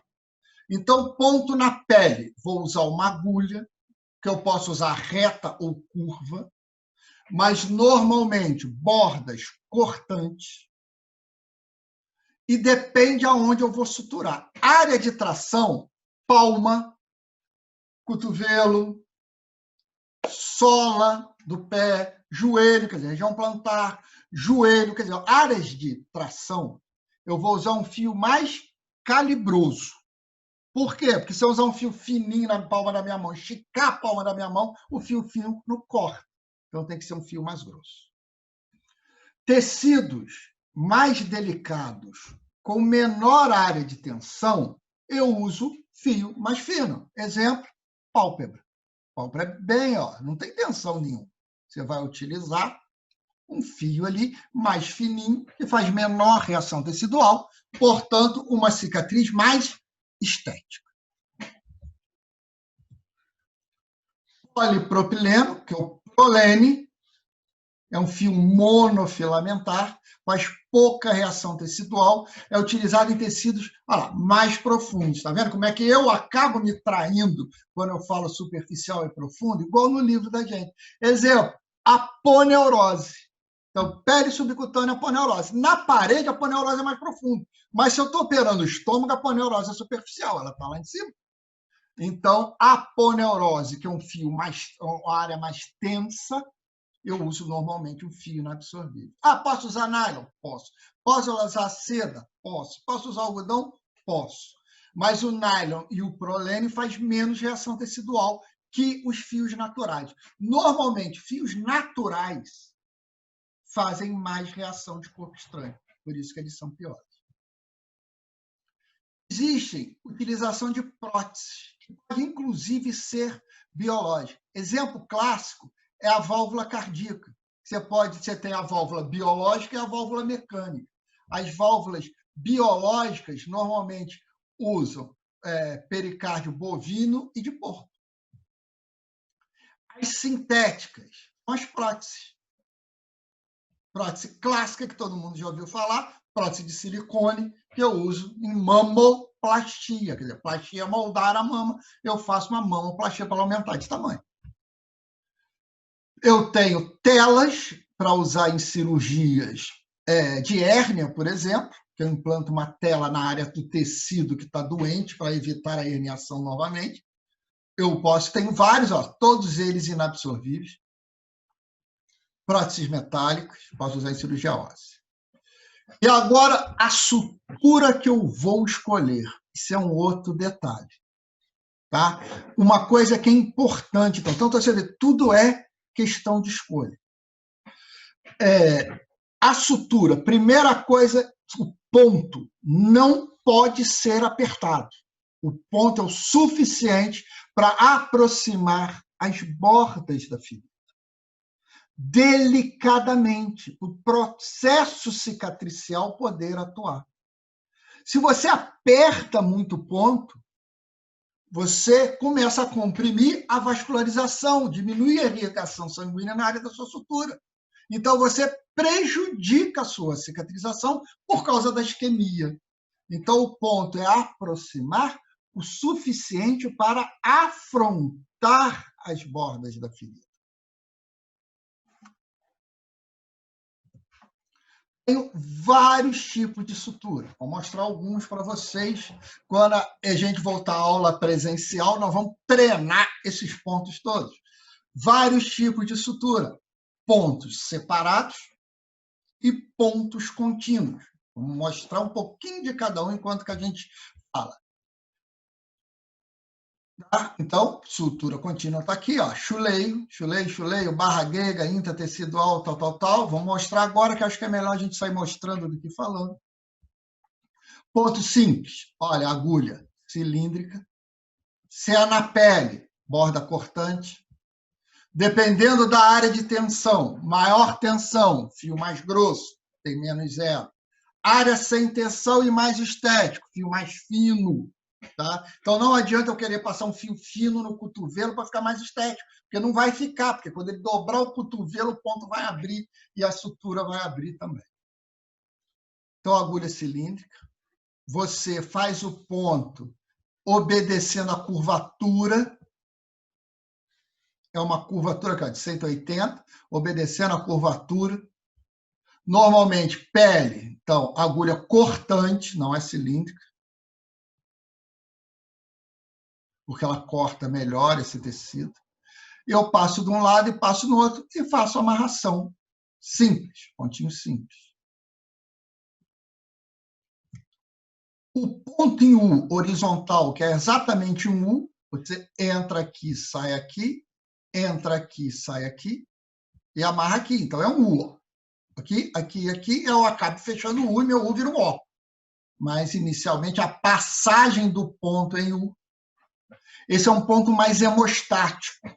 Por quê? Você faz isso aqui, mesma coisa, você não pode apertar demais, senão essa área aqui no centro vai necrosar e vai morrer. Mas é um ponto que você faz, por exemplo, em couro cabeludo. O couro cabeludo é muito vascularizado. Posso fazer no útero, fígado. Então, é áreas para tecido mais vascularizado, onde diminui o sangramento. O vertical Odonati, o famoso longe, longe, perto, perto. Longe, longe, perto, perto. É usado para áreas de grande tensão. Cotovelo, couro cabeludo, joelho, região plantar. Então, normalmente, eu uso esse ponto Donati, que é o ponto com maior tensão. Aponeurose, posso usar o ponto Donati. Então, pontos de maior tensão, eu uso esse ponto, que, na verdade, eu tenho 2 pontos em um só, não é isso? Longe, longe seria um ponto, perto, perto seria outro ponto. E eles são mais hemostáticos também. Ponto em X, que nada mais é que o U, só que o contrário, né? O U eu entro aqui, saio aqui, entro aqui, saio aqui. O X eu entro aqui, saio na frente, entro aqui, saio aqui e amarro aqui. Tá? Então, é um ponto X, é o mesmo raciocínio do ponto em U, eu só mudei o tipo de pegada. Os pontos contínuos, o chuleio, você vem passando e chuleando, igual fazendo bainha de calça. É um ponto muito bom. Você vê que ele está usando a agulha reta, olha como é que ele está empurrando o tecido. Então, isso é pele, agulha cortante. Mas o chuleio eu posso fazer em qualquer tecido, é muito usado no tubo gastrointestinal. A grande vantagem do chuleio é que você divide a força têncil em todo fio. Se eu der um ponto separado, vamos botar isso aqui, é impossível dar esse nó, esse nó, esse nó, esse nó com a mesma força têncil. Então, cada ponto desse tem uma força têncil diferente. Quando eu faço chuleio, toda a força têncil é dividida pelo fio. Qual é a desvantagem? Se um ponto desse romper, abre toda a minha sutura. Mas a chance de romper é menor do que num ponto separado, exatamente porque eu divido o fio em toda a tensão. O chuleio ancorado ou festonado é o mesmo raciocínio, só que eu passo, na hora que eu faço o chuleio, eu passo o fio por dentro um do outro. Então, eu faço essa bordinha aqui, ó, vai ancorando o fio, por isso que ele chama ancorado. É um ponto hemostático, é um ponto muito feito em útero, histerorrafia. Então, você tirou o neném, vai fechar o útero, faz aquele ponto hemostático, fazendo chuleio ancorado. Barra grega, você dá um ponto simples, sai aqui, passa para cá, outro ponto simples, e não interrompe o ponto simples. Vai sempre saindo pela pele e você fecha. É muito parecido com o intradérmico, que vocês já ouviram falar. Qual a diferença do intradérmico para a barra grega? A barra grega eu exteriorizo o fio na pele. O intradérmico, o fio é cortado sempre por dentro da pele, ele é passado por dentro da pele. Essa é a grande diferença da barra grega e do intradérmico. Vantagem da barra grega, é muito mais fácil fazer, é mais rápido. Ele é desvantagem, ele é um pouquinho menos estético, esse fio em contato aqui normalmente deixa uma cicatriz aqui. O intradérmico, ele é mais estético. Qual é a desvantagem? Ele dá mais trabalho e pode fazer reação tecidual. Se fizer reação tecidual, aquele fio dentro da intimidade do tecido vai fazer uma reação tecidual muito grande, aí a cicatriz fica mais feia. Então, eu tenho vários tecidos que eu posso suturar. Olha só. Pele, então. Normalmente, fio inabsorvível. Posso usar mononylon, que é o mais utilizado, disparado. Seda, algodão. Então, eu uso um fio inabsorvível. Quanto maior a área de tensão, mais calibroso o fio. Como é um tecido mais duro, uma agulha cortante. Tecido subcutâneo fica abaixo da pele. É um tecido relativamente mal vascularizado e mal inervado, mas tem uma absorção muito grande, normalmente, e não é um tecido de tensão. Então, normalmente, a gente usa um fio absorvível. Catigu, Vicryl, e assim vai. Sutura de aponeurose. Quem segura minhas estruturas da cavidade é a aponeurose. A aponeurose é a estrutura da parede mais importante, porque não pode abrir. Porque se abrir isso aqui, ou eu tenho hérnia ou eu tenho evisceração. Então, a aponeurose, que vai ficar muito tempo, fio inabsorvível, na grande maioria. Se eu quero falar isso, para frente, vocês vão ver que tem até certos fios absorvíveis que eu posso usar na aponeurose. Mas agora, no início, guardem que a aponeurose é um tecido de muita tração e são fios inabsorvíveis. Se eu uso um fio inabsorvível, eu posso utilizar nylon, prolene, algodão, linho, de preferência monofilamentar, com menor força, com maior força tensional, maior força tensional. Tá? E você vai. Qual é o ponto que você pode usar aí? Qualquer um. Ponto simples, ponto U, ponto X, chuleio simples. Se tiver sangrando, chuleio ancorado, e assim vai. Sutura muscular, sangra muito, pontos mais hemostáticos.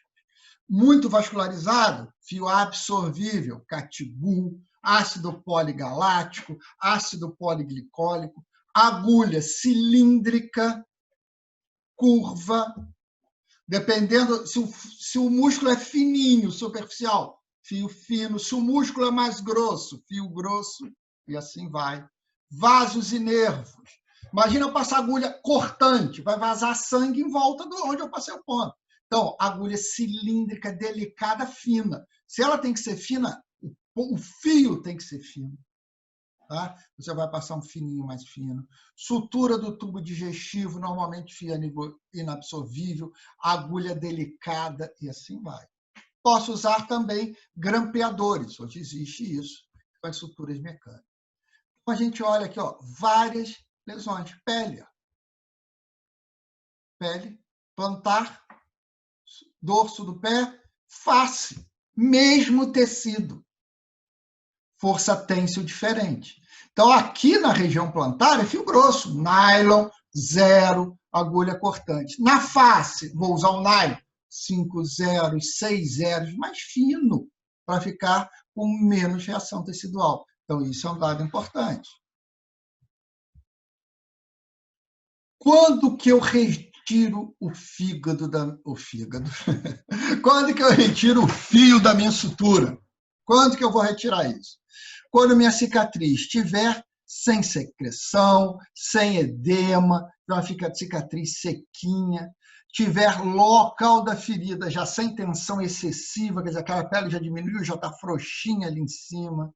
Se ela obedece à linha de força, dá uma olhadinha no livro, como você sabe que é a linha de força? Só você dá um beliscãozinho no tecido. Você beliscou assim, é mais tenso do que assim. Então, o local menos tenso é o local que você vai fazer a sua incisão. Isso é uma regra meio grosseira, mas funciona para a maioria dos tecidos. Tá? Ele tem ausência de condições que interferem a minha cicatrização.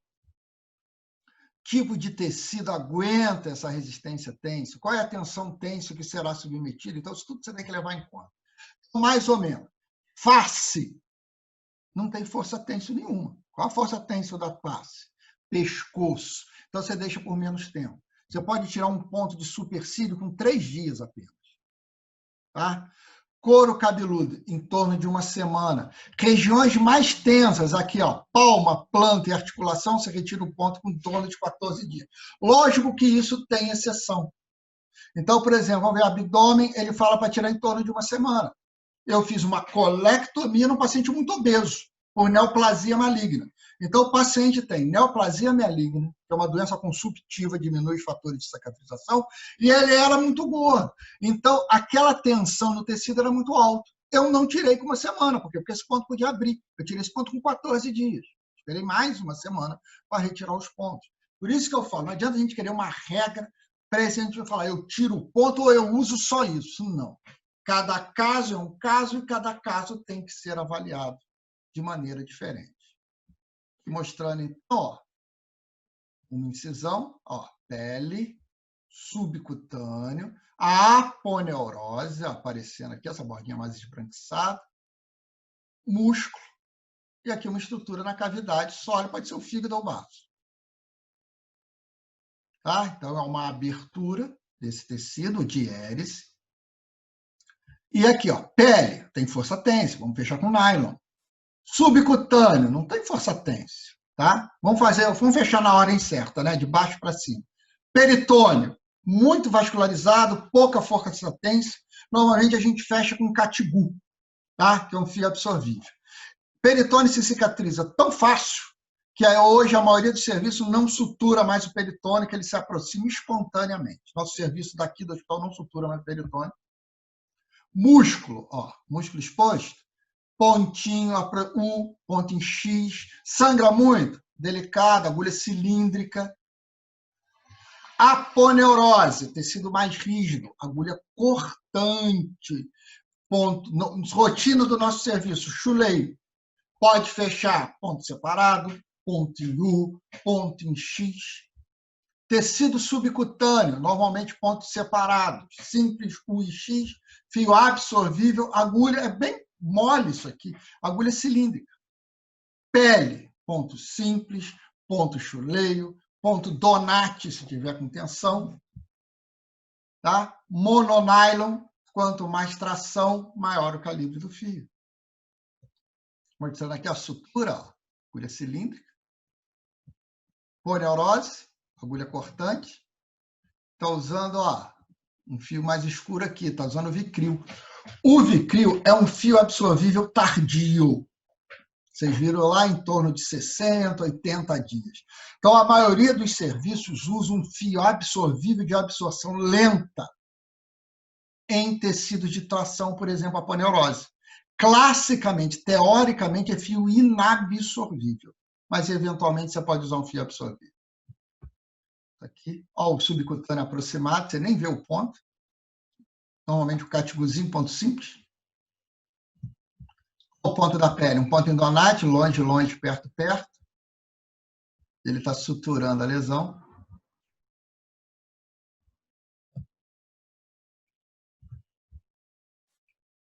Pontos separados. Você lateraliza sempre o ponto, procura não deixar o ponto no meio. Mesma coisa na hora de tirar, você corta aqui no meio, ó, perto da ferida, e não puxa para fora, puxa para dentro. Porque se o ponto estiver agarrado e você puxar para fora, a ferida acaba abrindo. Então, você puxa em direção à ferida, para o ponto não abrir. Outra maneira de suturar é com isso aqui. Esse esparadrapo chama micropore. A gente utiliza muito disso em criança. Criança adora cortar embaixo do queixo. Cada 10 crianças, 7 caem com o queixo no chão e corta aqui embaixo. E criança chora muito, mexe muito, então a gente acaba aproximando aquilo ali, simples, e bota o esparadrapinho micropore, como se fosse um falso ponto. Esse esparadrapo tem que ficar esse mesmo em torno de uma semana, porque ele vai funcionar como os pontos da sutura. Uma boa resposta estética. Porque às vezes vocês já devem ter visto que tem sutura, que às vezes você não vê a linha de sutura, mas o fio, que é o corpo estranho, você vê os tracinhos dele, um do lado do outro. Curativos. Mostrando aqui uma chuleia. Ó, o ponto da mão. Aqui está começando um ponto intradérmico, só para vocês terem noção. Ok, então paramos por hoje. 12:05, já está todo mundo com fome, não aguenta mais. Metade está passeando aí, metade está conseguindo prestar atenção, mas tudo bem, faz parte. Espero que vocês tenham gostado. Está aberto para dúvida, quem tiver dúvida aí pode começar a perguntar. Quem quiser perguntar depois pelo WhatsApp também pode, a gente vai responder. O que eu peço para vocês é o seguinte, tentem não perguntar pessoal, no meu pessoal, tentem perguntar no grupo, que muitas perguntas de vocês são comuns a várias pessoas. Nesse momento que vocês estão, não existe pergunta boba, pergunta nada, pergunta que vocês têm que aprender, não pode acarregar dúvida de vocês. Tá? Nossa referência é o GOF. Vocês vão olhar aqui, nossa, quanto capítulo já tem para ver. O GOF, vocês já notaram, os capítulos são pequenos, ele é bem superficial. Os capítulos do Schwartz são maiores. Esse aqui é o capítulo de segurança, a gente dividiu essa aula em duas. a primeira parte, a gente só fala daqueles cuidados lá que tem que conversar, falar, e o capítulo 2 é sobre as complicações. Então, a gente esperou vocês vão ter várias aulas para vocês terem base, para a gente poder discutir isso aqui daqui para frente. Ok? Não, retirar. Grande pergunta, achei muito interessante. Professor, se eu tirar os anticoagulantes do paciente antes da cirurgia, pode ser considerada hemostasia preventiva? Na verdade, não. Pode ser considerado sangramento preventivo, porque o que eu tenho que fazer para a coagulação é do próprio paciente. Você está dificultando a coagulação dele, você não pode interpretar isso como coagulação preventiva, não. Você tem que raciocinar isso como sangramento preventivo. Você vai não deixar ele sangrar, porque ele vai sangrar tecidos que não sangrariam normalmente. Ok? Em cada sutura da aponeurose, pode usar os 2 tipos de fio. Pode usar quantos fios você quiser, mas o ideal é você usar o mesmo fio em toda a sutura. Então, eu vou fechar a aponeurose. Ou eu fecho ele com todo nylon, todo prolene ou todo vicril. Raramente você associa 2 fios diferentes. Isso é ruim, porque você faz um processo inflamatório diferente. 2 corpos estranhos diferentes no mesmo tecido. Isso não é bacana, não. Isso aí vocês devem evitar. Ok?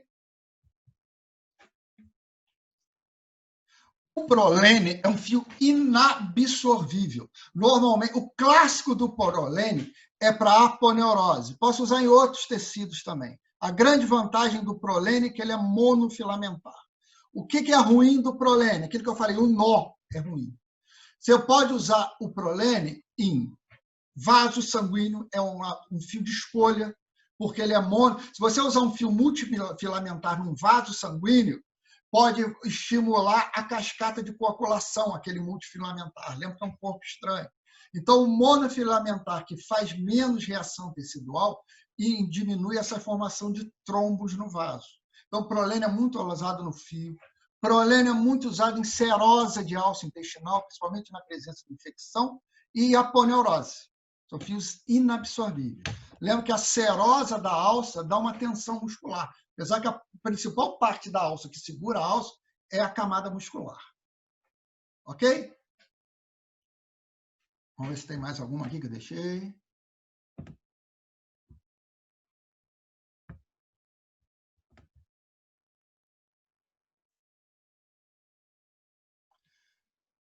Deixa eu começar, que as perguntas vieram bem. Professor, vai ser cobrado. Espera aí, que eu vou descendo as perguntas aqui. Ó. Presente, presente, presente. Professor, não será cobrado o nome de todos os instrumentos cirúrgicos? Os instrumentos principais vão. Nós temos os principais instrumentos lá na técnica cirúrgica. A gente vai disponibilizar para vocês lá. A gente vai ver só como que nós vamos fazer isso. Mas a gente gosta muito de falar mais do instrumental cirúrgico na parte prática. Na parte teórica, a gente pergunta assim, esses instrumentos, tesoura eu uso em qual tipo? São os mais usuais utilizados. Então, pinças hemostáticas, Rochester, Kelly, Criley, são as pinças mais usuais que a gente utiliza, ok? O slide dessa aula vai ser disponibilizado, ele já está disponibilizado nas 4 outras aulas. Então, eu não fiz slide novo, eu juntei as 4 aulas e os tópicos principais eu mantive, senão a gente vai ficar falando aqui até 10 horas da noite. Tá? Então, isso é para vocês lembrarem. Mas os slides, só vocês entrarem nos slides. Eu vou disponibilizar essa aula no YouTube, hoje ainda, para vocês.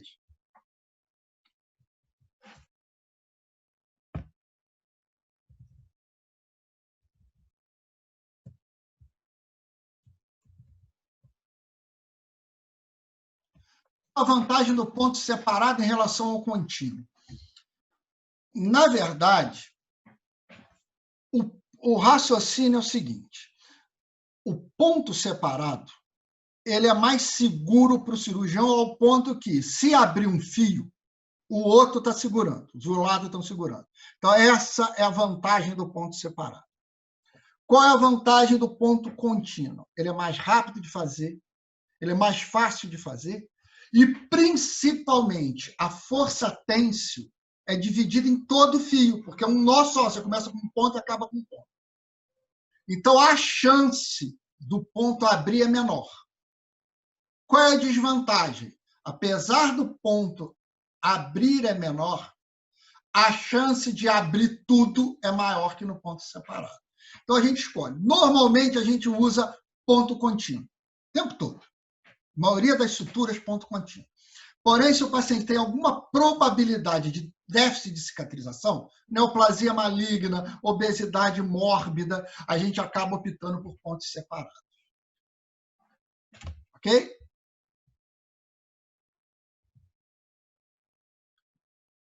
Não, é o contrário que alguém me perguntou.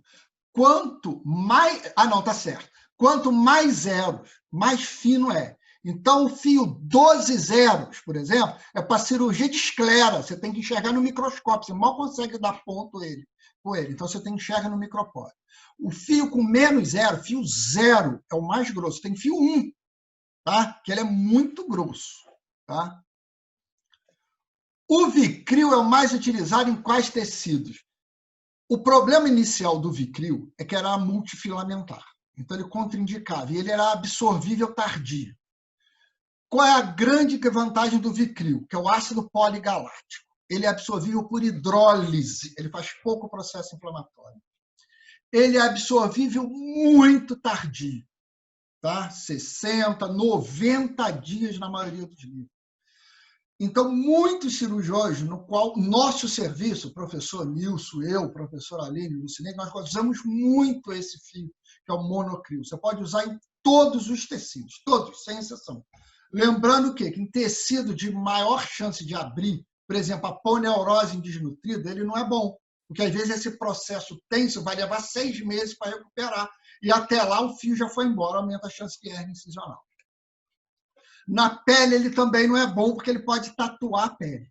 Mas intestino, vasos, hemostático, fígado, baço, você pode usar na maioria. Ele é quase um fio universal. Quase um fio universal. Tá? Mas um dos fios mais universais é o nylon. O nylon você pode usar em qualquer local. Tá? Ele faz muito pouca reação tecidual. Tá? Ele só perde basicamente para fio de metal, fio de aço. Fio de aço é o que menos reação tecidual dá. Tá? Mas ele é muito difícil manipular. Né? Em relação às agulha traumática cortante, é usada em tecido endurecido e cilindros em tecidos delicados. Perfeito. Segue esse raciocínio que você vai bem. Tá? Lógico que há exceção em tudo. Medicina tem exceção para todo mundo. Mas segue esse raciocínio. Agulha cortante é usada em tecido endurecido com alta força tensa. Agulha cilíndrica para tecido delicado. Perfeito. Muito boa a sua colocação, Vanessa. Parabéns.